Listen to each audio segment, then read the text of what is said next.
নমস্কার, আর কে ম্যাথ ক্লাসে সকলকে স্বাগত জানাই। আশা করি সকলে খুব ভালো আছো। তো দেখো, আগের ভিডিওতে আমি অঙ্ক অনুশীলন চতুর্থ ভাগের প্রশ্নপত্র 1 সমাধান করে দিয়েছিলাম। আজকে প্রশ্নপত্র 2টা সমাধান করে দেব। তো চলো শুরু করি। দেখো, প্রথমে বলেছে স্বাভাবিক সংখ্যাগুলি লেখো। তো স্বাভাবিক সংখ্যা কোনগুলি বলো? 1 থেকে শুরু করে যে সকল সংখ্যা আছে প্রত্যেকটাই স্বাভাবিক সংখ্যা। তাহলে স্বাভাবিক সংখ্যা কী লিখবো? 1 2 3 4 5 এরকম ডট ডট মানে অসংখ্য আছে।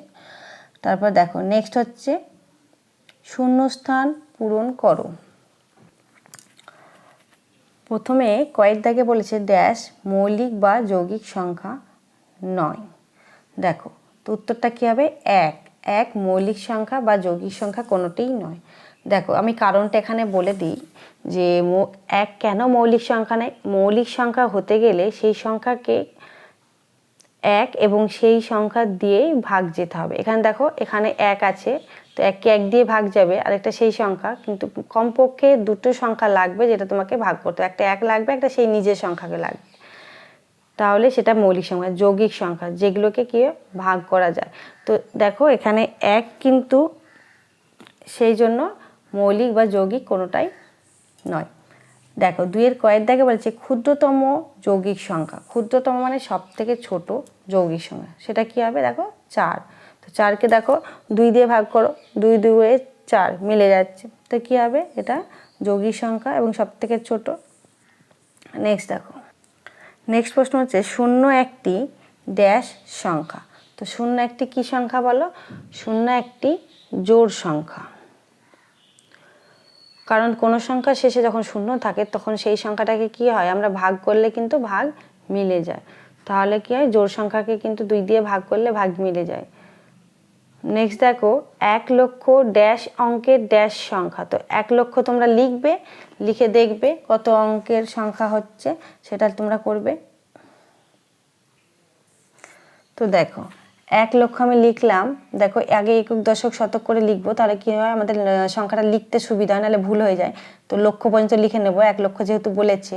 তো একক দশক শতক হাজার অযুত লক্ষ লিখে নিলাম। এবার লক্ষের নিচে 1 লিখে দিলাম, বাকিগুলো কি হয়? শূন্য করে দিলাম। তাহলে এবার দেখো কত অঙ্কের হচ্ছে। দেখো 1 2 3 4 5 6, তাহলে কি হবে? 6 অঙ্কের ক্ষুদ্রতম সংখ্যা। দেখো কেন বলছি, দেখো ক্ষুদ্রতম সংখ্যা এখানে কেন বললাম, কারণ ক্ষুদ্রতম সংখ্যা কি হয়? একটা 1 লাগে, বাকি কি 5টা কি থাকে? শূন্য থাকে। তাহলে সেটা কি হয়? ক্ষুদ্রতম সংখ্যা হয়। আর বৃহত্তম সংখ্যা হতে গেলে কি হবে? 6খানা 9 লাগবে। তাহলে এটা কি হবে? 1 লক্ষ হলো 6 অঙ্কে ক্ষুদ্রতম সংখ্যা। নেক্সট প্রশ্ন বলেছে দেখো একমাত্র যুগ্ম মৌলিক সংখ্যা হলো। যুগ্ম মৌলিক সংখ্যা কি হলো? 2। নেক্সট প্রশ্ন, নিচের প্রশ্নগুলির উত্তর পাশে লেখো। কি বলেছে দেখো 7 8 9 2 3 4 5 0 সংখ্যাটিতে 3 অঙ্কটির স্থানীয় মান কত? তো 3 অঙ্কটির স্থানীয় মান বের করতে বলেছে। তো 3 পর্যন্ত আমি একক দশক করে লিখবো, তাহলে দেখবে অঙ্ক খুব সঠিক হয়, ভুল হয় না, ভুল হওয়ার চান্সটা খুব কম থাকে। তো একক দশক শতক হাজার লিখলাম, 3 পর্যন্ত লিখলাম। তাও 3-এর মানটা কি দেখলাম? 3 হাজারের ঘরে আছে। তাহলে কি করলাম? 3 গণিত 1000 দিয়ে গুণ করলাম, সমান কত? 3000। তার 3-এর স্থানীয় মান কত হবে? 3000।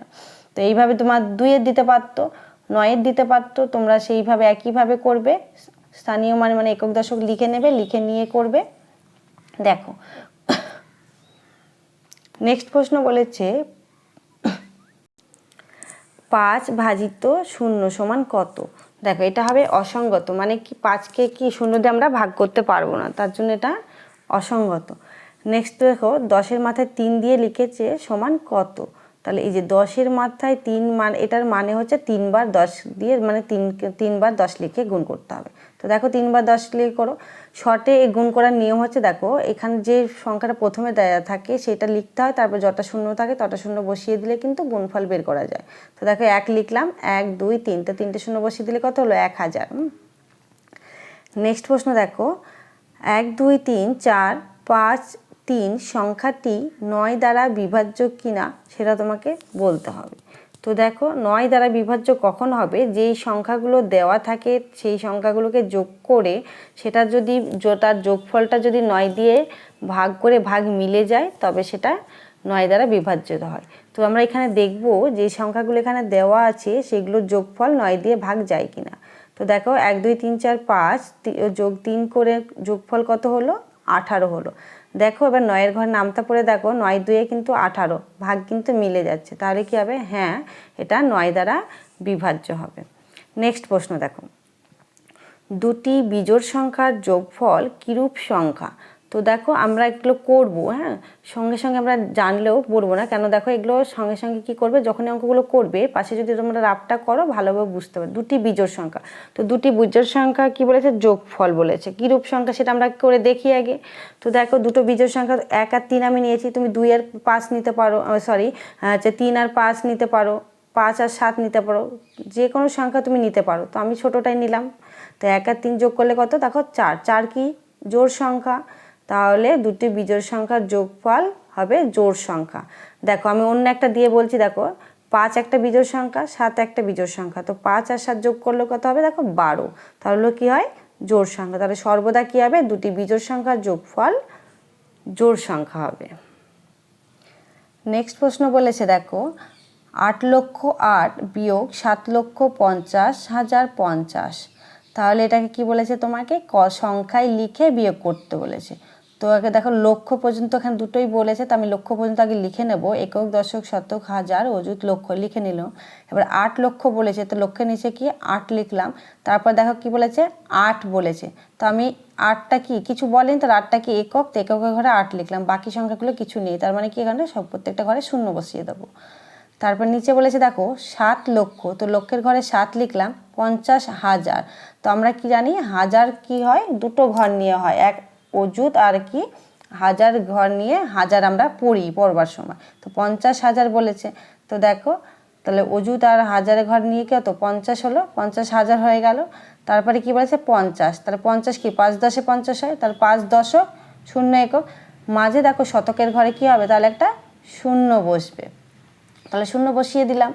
এবার বিয়োগ করো, দেখো 8 করতে আর এখানে 10-এ 5 গেলে থাকে 5, তারপরে হাতের 1 এখানে যোগ হলে কত 1 হয়, তাহলে 10-এ 1 গেলে 9, সেমভাবে 10-এ 1 গেলে 9 থাকে, হাতে 10-এ 6 গেলে কত 4 থাকে, 8 শূন্য আর কি হতে 8-এ 8-এ কী হবে শূন্য, তাহলে কত হবে দেখো 49,958।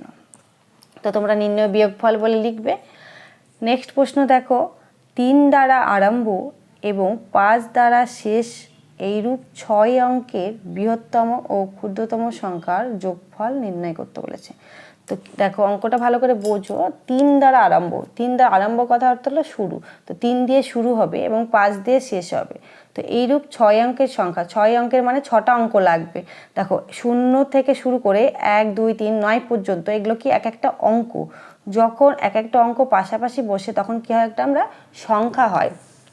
যেমন আমরা বাংলাতে পড়ি কতকগুলো বর্ণ বসে একটা শব্দ হয়, সেই রকম, বা ইংরেজিতে কতগুলো লেটার দিয়ে একটা ওয়ার্ড হয়, সেরকম অঙ্কের ক্ষেত্রেও কি হয়, কতগুলো অঙ্ক নিয়ে কি হয় একটা সংখ্যা। তো অঙ্ক কোনগুলো, এই যে 0 থেকে 9 পর্যন্ত।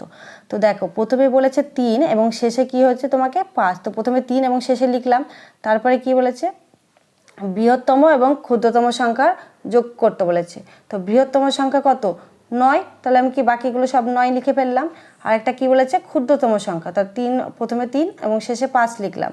আর ক্ষুদ্রতম যেহেতু বলেছে তাই ক্ষুদ্রতম সংখ্যা কি 0, তাই 0 লিখলাম। এবার দেখো যোগ করবে, তো যোগ করলে এটা হবে। দেখো আমি এখানে পাশাপাশি বিয়োগটাও করে দেখিয়েছি। নেক্সট প্রশ্ন দেখো 15 দ্বারা বিভাজ্য সংখ্যাগুলি লেখো। তো 15 দ্বারা বিভাজ্য সংখ্যার কথা অর্থ হলো 15 ঘরে নামতা, আবার কি হয় 15 দিয়ে যে সংখ্যাগুলো ভাগ যায় সেগুলো লিখতে পারো। তো 0 15 30 45 60 এইভাবে পরপর হবে। নেক্সট প্রশ্ন দেখো 11 22 33 এই সংখ্যাটির সারিটির 11তম পদটি বা সংখ্যাটি কত হবে লিখতে হবে। তো দেখো 11, তারপরে কত 22, তারপরে কি 33, তারপরে কি দেখো এগুলো দেখো, এটা দেখো দেখে বোঝা যাচ্ছে এটা 11 ঘরের নামতা। তো 11 ঘরের নামতা, তো 11 10-এ কত 110, 11 11 কি হবে, এখানে তোমরা আরেকটা করতে পারো যে 11 সঙ্গে 11 গুণ করে দিলেও কিন্তু পারো, এটা কিন্তু 11 গুণিতক, সেই হিসাবেও তোমরা করতে পারো 11 গুণিতক, তাহলে কি 11তম বলেছে, তাহলে 11কে 11 দিয়ে গুণ করো, দেখো 121, তাহলে 121 হলো আনসার। তো আজকে এই পর্যন্তই।